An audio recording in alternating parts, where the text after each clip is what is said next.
ഹരേ കൃഷ്ണ. എല്ലാവർക്കും മാധവത്തിലേക്ക് സ്വാഗതം. ഇന്ന് നിങ്ങൾക്ക് മഹാഭാരതത്തിലെ ഒരു കഥ പറഞ്ഞു തരാം. ശ്രദ്ധിച്ചു കേട്ടുകൊള്ളണം, അവസാനം വരെ കേട്ടുകൊള്ളണം. തീർച്ചയായിട്ടും നിങ്ങൾക്കത് പ്രയോജനപ്പെടും.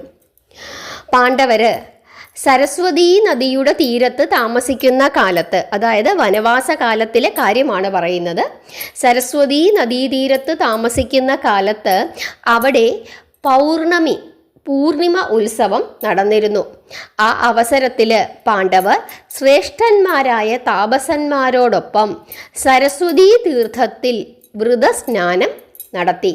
കൃഷ്ണപക്ഷമായപ്പോഴേക്കും ധൗമ്യ മുനിയോടും മറ്റു സേവകന്മാരോടുമൊപ്പം അവർ കാമ്യക വനത്തിലേക്ക് യാത്രയായി. കാമ്യക വനത്തിലെത്തിയ പാണ്ഡവരെയും കൂട്ടരെയും മുനി അത്യന്തം സൽക്കാരത്തോടുകൂടി, അതായത് അതിഥി സൽക്കാരം നടത്തി സ്വീകരിച്ചു ധൗമ്യമുനി. തുടർന്ന് അവർ ധർമാധരങ്ങളായ ദ്രൗപദിയോടൊപ്പം കാമ്യക വനത്തിൽ വസിക്കുവാനും തുടങ്ങി. അപ്രകാരം താമസിക്കവേ ഒരിക്കൽ അർജുനൻ്റെ പ്രിയമിത്രമായ മുന്ന എന്ന ബ്രാഹ്മണൻ മഹാബാഹുവായ ശ്രീകൃഷ്ണൻ കാമ്യകവനത്തിലുണ്ട് എന്ന വാർത്ത വന്ന് പറയുകയാണ്. അയാൾ പറഞ്ഞു, നിന്തിരുവടിക്ക് ഭവാന്മാർ ഇവിടെ എത്തിയ കാര്യം മനസ്സിലായി കഴിഞ്ഞിരിക്കുന്നു. ഭവാന്മാരെ സന്ദർശിക്കുവാൻ അദ്ദേഹം എപ്പോൾ വേണമെങ്കിലും എത്തിച്ചേരാം. നിങ്ങൾക്ക് എങ്ങനെ നന്മയുണ്ടാക്കാം എന്ന ഒരൊറ്റ ചിന്ത മാത്രമേ ഭഗവാനുള്ളൂ. വേറെ ഒരു സന്തോഷവാർത്ത കൂടിയുണ്ട്. ഏറ്റവും മഹാനായ കൽപ്പാന്തജീവിയായ മാർക്കണ്ഡേയ മുനിയും താങ്കളെ കാണുവാൻ, അതായത് പാണ്ഡവരെ കാണുവാൻ ഉടൻ തന്നെ എത്തുന്നതാണ്. ഇപ്രകാരം ബ്രാഹ്മണൻ പാണ്ഡവരോട് കാര്യങ്ങളൊക്കെ പറഞ്ഞുകൊണ്ടിരിക്കവേ ദേവകീ നന്ദനനായ ഭഗവാൻ ശ്രീകൃഷ്ണൻ സത്യഭാമയോടൊപ്പം രഥത്തിലേറി അവിടെ എത്തിച്ചേരുന്നു. ഭക്തവത്സലനാണ് ഭഗവാൻ ശ്രീകൃഷ്ണൻ.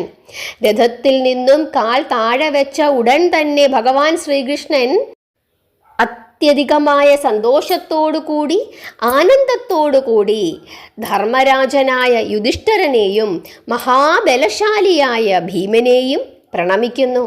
തുടർന്ന് ഭഗവാൻ ശ്രീകൃഷ്ണൻ തൻ്റെ ചങ്ങാതിയായ അർജുനനെ കെട്ടിപ്പുണരുകയും ചെയ്തു.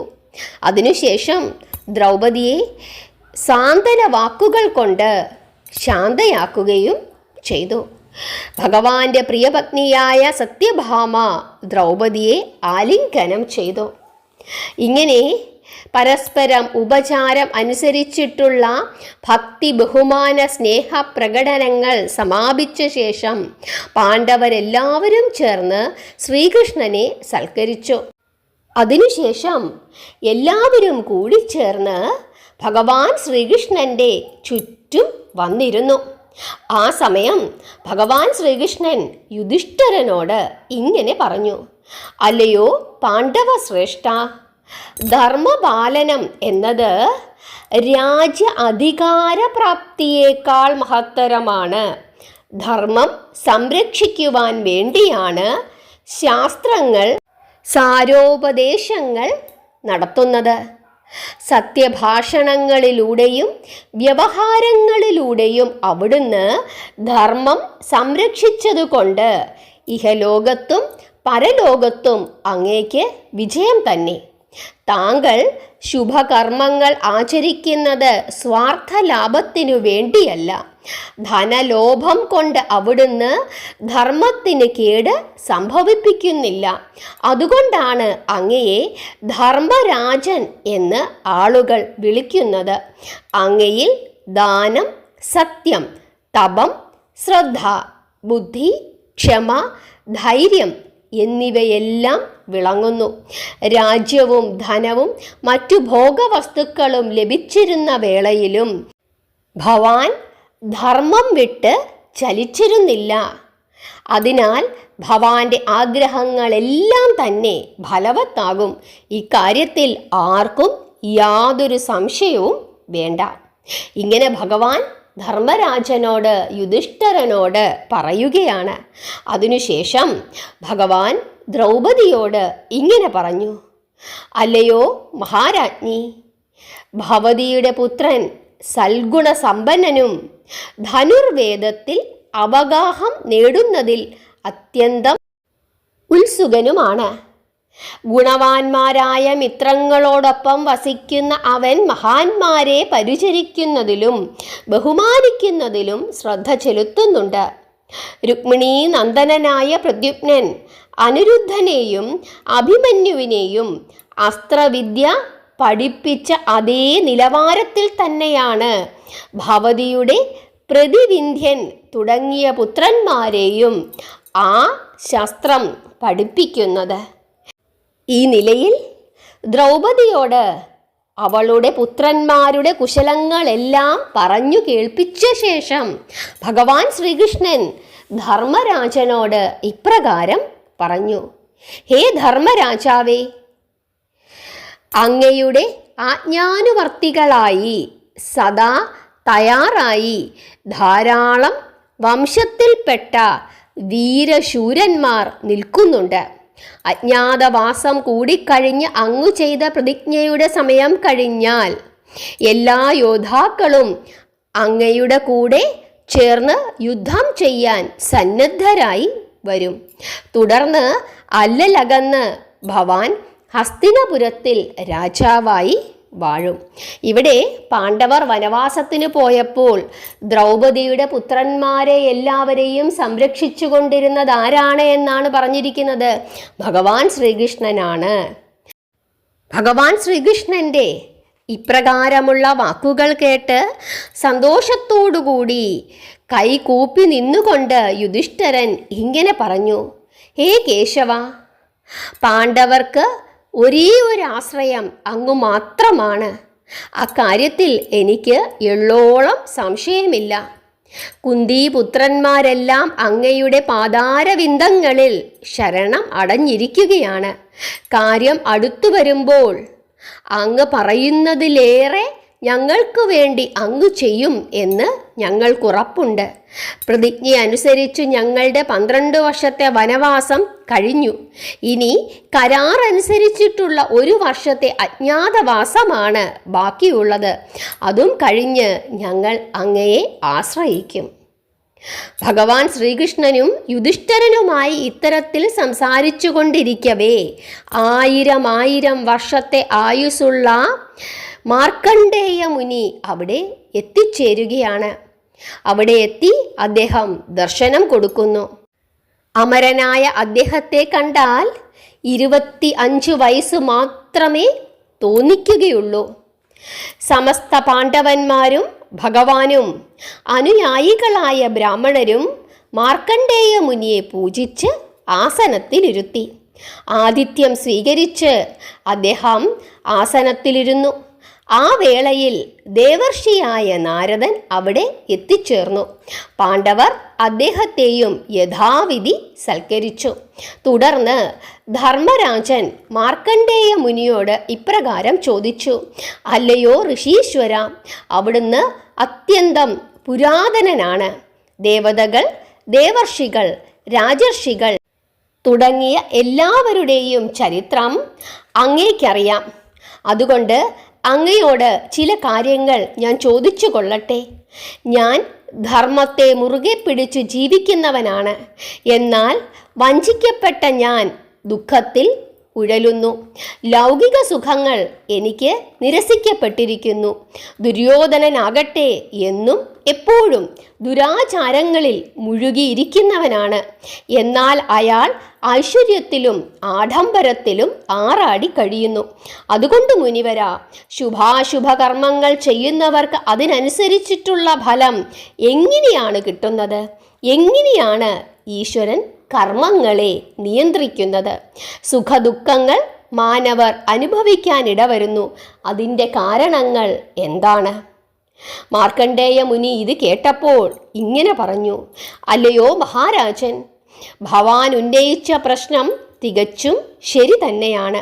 ഇവിടെ അറിയേണ്ടതായ കാര്യങ്ങളെല്ലാം തന്നെ ഭവാനും അറിവുള്ളതാണ്. എന്നാൽ ഒരു ലോകമര്യാദ അനുസരിച്ച് മുനിയായ എന്നോട് ചോദിക്കുന്നു എന്ന് മാത്രമേ ഉള്ളൂ. അതുകൊണ്ട് മനുഷ്യന്മാർ ഇഹലോകത്തും പരലോകത്തും സുഖദുഃഖങ്ങൾ അനുഭവിക്കുന്നതിൻ്റെ പിന്നിലുള്ള രഹസ്യം ഞാൻ കുറച്ച് അങ്ങയോട് വെളിവാക്കാം. അങ്ങ് ശ്രദ്ധാപൂർവം കേട്ടുകൊള്ളുക. ഒന്നാമതായി, പ്രജാപതിയായ ബ്രഹ്മാവാണ് ജാതനായത്. അദ്ദേഹം നിർമ്മലവും വിശുദ്ധവുമായ ശരീരമാണ് ജീവികൾക്ക് വേണ്ടി സൃഷ്ടിച്ചത്. ധർമ്മബോധം കൊടുക്കുന്ന ഉത്തമ ധർമ്മശാസ്ത്രങ്ങളെയും അദ്ദേഹം ഒപ്പം തന്നെ സൃഷ്ടിച്ചു. ആ കാലഘട്ടത്തിലെല്ലാം സമസ്ത മാനവരും ഉത്തമ വ്രതങ്ങൾ പാലിക്കുന്നവരായിരുന്നു. അവരുടെ വികാര വിചാരങ്ങളൊന്നും ഒരിക്കലും ദോഷമായിരുന്നില്ല. സത്യം മാത്രമേ അവർക്ക് അറിയാമായിരുന്നുള്ളൂ. പുണ്യാത്മാക്കളായ അവരെല്ലാം ദീർഘായുസ് ഉള്ളവരായിരുന്നു. സത്യം മാത്രമേ അവർ പറഞ്ഞിരുന്നുള്ളൂ. ആകാശമാർഗത്തിലൂടെ സ്വയം പറന്ന് അവർ ദേവതമാരുടെ അടുത്ത് പോയിരുന്നു. അവർ ആഗ്രഹിക്കുന്ന സമയത്തു മാത്രമേ മരണം അവരെ തേടി എത്തിയിരുന്നുള്ളൂ. അല്ലലോ ഭയമോ അവരുടെ ജീവിതത്തിൽ ഉണ്ടായിരുന്നില്ല. ജിതേന്ദ്രിയന്മാരായ അവരെല്ലാം രാഗദ്വേഷിരഹിതരായിരുന്നു. 1000 വർഷം ആയുസ്സുള്ള അവർ ആയിരക്കണക്കിന് സന്താനങ്ങൾക്ക് ജന്മം കൊടുത്തിരുന്നു. കാലങ്ങൾ ഏറെ കഴിഞ്ഞു പോയപ്പോൾ മനുഷ്യരുടെ പറന്നു പോകാനുള്ള കഴിവ് ഇല്ലാതായി. ഭൂമിയിൽ മാത്രമായി അവരുടെ വാസം പരിമിതപ്പെട്ടു. കാമവും ക്രോധവും അവരിൽ നിറഞ്ഞു. വഞ്ചനയും പിടിച്ചു പറയുമെല്ലാം അവരുടെ ജീവിതത്തിൻ്റെ ഭാഗമായി തീർന്നു. മതമോഹലോഭാദികൾക്ക് അവർ തികച്ചും അടിമകളായി. അതുകൊണ്ട് അവർ നിർമ്മലങ്ങളായ മനുഷ്യ ശരീരങ്ങൾക്ക് അവകാശികളല്ലാതെയായി മാറി. അതിനാൽ നാനാതരത്തിൽപ്പെട്ട ഹീനയോനികളിൽ അവർ വന്നു പിറന്നു. ജനന മരണ രൂപമായ സംസാരചക്രത്തിൻ്റെ ഇരുളിൽപ്പെട്ട് അവർ ഞെരുങ്ങി. അവരുടെ ചിന്തകളും ആഗ്രഹങ്ങളും സങ്കല്പങ്ങളുമെല്ലാം നിഷ്ഫലങ്ങളായി. അവരിലെ ഓർമ്മശക്തി ക്ഷയിച്ചു. എല്ലാ പേരും അന്യോന്യം സംശയിക്കുവാൻ തുടങ്ങി. ഒരുവൻ മറ്റൊരുവനുമേൽ ക്ലേശങ്ങൾ അടിച്ചേൽപ്പിച്ചു.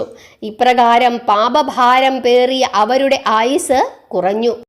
അല്ലയോ കുന്തിപുത്ര, ഇഹലോകവാസം വെടിഞ്ഞാൽ ജീവികളുടെ ഗതി അവരുടെ കർമ്മഫലം അനുസരിച്ചിട്ടാണ്.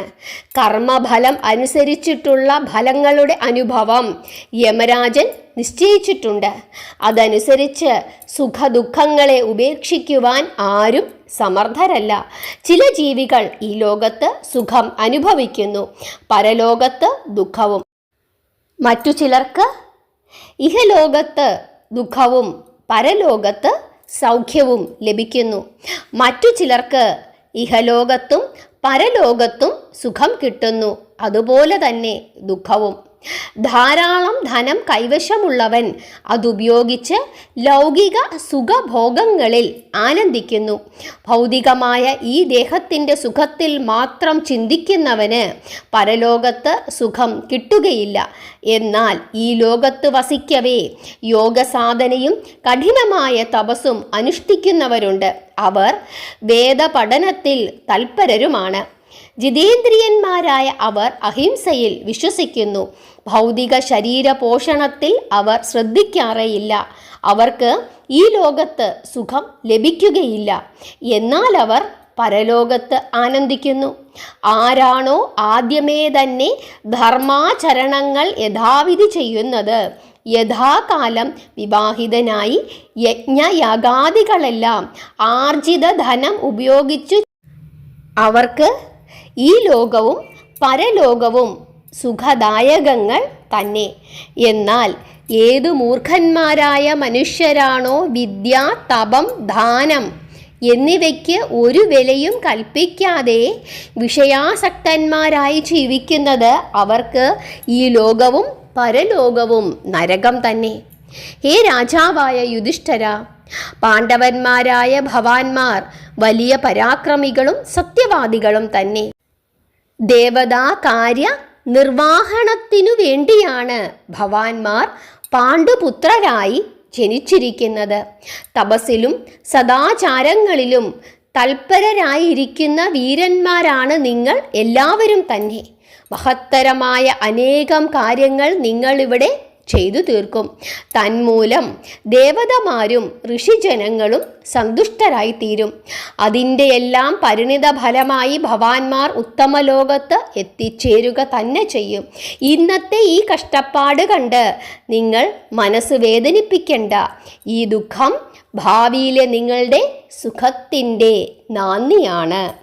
ഇങ്ങനെ പറയുകയാണ് മാർക്കണ്ഡേയ മുനി. എന്താണ് ഈ കഥയുടെ അർത്ഥം? ഈ ലോകത്ത് ദുഷ്ടന്മാരും ശിഷ്ടന്മാരുമുണ്ട്. ദുഷ്ടന്മാർക്ക് ദുഃഖവും ശിഷ്ടന്മാർക്ക് സുഖവുമാണ് ഒരു ധാർമ്മിക നീതി. എന്നാൽ ഈ വ്യവസ്ഥ പലരുടെയും ജീവിതത്തിൽ കാണുന്നില്ല. അതിനുള്ള കാരണം എന്താണ് എന്നാണ് യുധിഷ്ഠിരൻ ചോദിക്കുന്നത്. കാരണം നല്ലവരായ ഞങ്ങൾക്ക് ഈ ഗതി വന്നല്ലോ. ദുഷ്ടനായ ദുര്യോധനൻ സുഖമായി ജീവിക്കുന്നു. ദുഃഖം വരുമ്പോൾ ധർമ്മങ്ങളും സത്യങ്ങളും ഒക്കെ ഉപേക്ഷിച്ചിട്ട് തെറ്റു ചെയ്യാൻ തുടങ്ങിയാൽ എന്താണ് സംഭവിക്കുന്നത്? ദുഃഖം ഒരിക്കലും ഒഴിയുകയില്ല. നമ്മളിൽ വന്നു ചേർന്നിരിക്കുന്ന ദുഃഖങ്ങൾ നമ്മുടെ കർമ്മങ്ങളുടെ ഫലമാണ്. ഈ ദുഃഖത്തിലും നമ്മൾ ഈശ്വരഭക്തിയും ധർമ്മവും സത്യവും ദയയും ഒക്കെ വിടാതെ കാത്തു സംരക്ഷിച്ച് ക്ഷമയോടുകൂടി കാത്തിരുന്നാൽ തീർച്ചയായിട്ടും നാളെ എന്ന ഒരു ദിവസമുണ്ടെങ്കിൽ ആ ദിവസം നിങ്ങൾക്ക് വേണ്ടിയുള്ളതായിരിക്കും. ഭഗവാന്റെ അനുഗ്രഹത്താൽ നിങ്ങൾക്ക് നാളെ സകല ദുഃഖങ്ങളും ഒഴിഞ്ഞ് സുഖം വരും എന്നാണ് ഭഗവാൻ മാർക്കണ്ഡേയ മുനി ഇവിടെ പറഞ്ഞു തരുന്നത്. പലപ്പോഴും നമ്മൾ എന്താണ് ചെയ്യുന്നത്? ദുഃഖം വരുമ്പം നമ്മൾ ആകെ ദേഷ്യപ്പെടും, ആകെ പ്രശ്നങ്ങൾ ഉണ്ടാക്കും. എങ്ങനെയെങ്കിലും ഈ ദുഃഖത്തിൽ നിന്നും ഒരു മാറ്റം കിട്ടുന്നതിന് വേണ്ടി എന്തൊക്കെ ചെയ്യാൻ സാധിക്കുമോ ആ കാര്യങ്ങളൊക്കെ ചെയ്തു കൂട്ടും. അത് പലപ്പോഴും നമുക്ക് ദോഷമായിട്ടായിരിക്കും വരുന്നത്. അതുകൊണ്ടാണ് കഴിഞ്ഞ വീഡിയോയിൽ ഞാൻ പറഞ്ഞത്, ക്ഷമയോടുകൂടി നാമം ജപിച്ചുകൊണ്ടിരുന്നു കഴിഞ്ഞാൽ തെറ്റുകളിൽ നിന്നും നമ്മൾ രക്ഷപ്പെടും. ശരിയായ മാർഗം നമ്മുടെ മുമ്പിൽ തുറന്നു വരും. അപ്പോൾ ദുഃഖം എന്നുള്ളത് നിങ്ങൾ ആരും തന്നെ ചിന്തിക്കേണ്ട. ദുഃഖം അത് വന്നിട്ടുണ്ടെങ്കിൽ അത് നമ്മുടെ കർമ്മഫലമാണ്. ക്ഷമയോടുകൂടി ബുദ്ധിയോടുകൂടി നമ്മൾ ഇരുന്ന് നമ്മുടെ ദോഷങ്ങൾ മാറുന്നതിനായി ഭഗവാനോട് പ്രാർത്ഥിച്ചുകൊണ്ട് നല്ല കാര്യങ്ങൾ ചിന്തിച്ചുകൊണ്ട് നല്ല കാര്യങ്ങൾ ചെയ്തുകൊണ്ട് ക്ഷമയോടുകൂടി കാത്തിരുന്നാൽ അതിൻ്റെ അവസാനം ഏറ്റവും സൗഭാഗ്യം നിറഞ്ഞ ഒരു ജീവിതമായിരിക്കും നിങ്ങളുടെ മുമ്പിലേക്ക് ഭഗവാൻ കൊണ്ടുതരുന്നത് എന്ന് ഉറച്ചു വിശ്വസിച്ചുകൊണ്ട് നാമം ജപിച്ചു കൊള്ളുക, ഭഗവാനെ ആശ്രയിച്ചു കൊള്ളുക, ഭഗവാനെ സ്നേഹിച്ചു കൊള്ളുക. തീർച്ചയായിട്ടും അതിൻ്റെ ഫലം ലഭിക്കുക തന്നെ ചെയ്യും. എല്ലാവർക്കും ഈ കഥ ഇഷ്ടപ്പെട്ടു എന്ന് വിശ്വസിക്കുന്നു. നിങ്ങളുടെ അഭിപ്രായങ്ങൾ പറയുക, നാമം ജപിക്കുക. ഹരേ കൃഷ്ണ.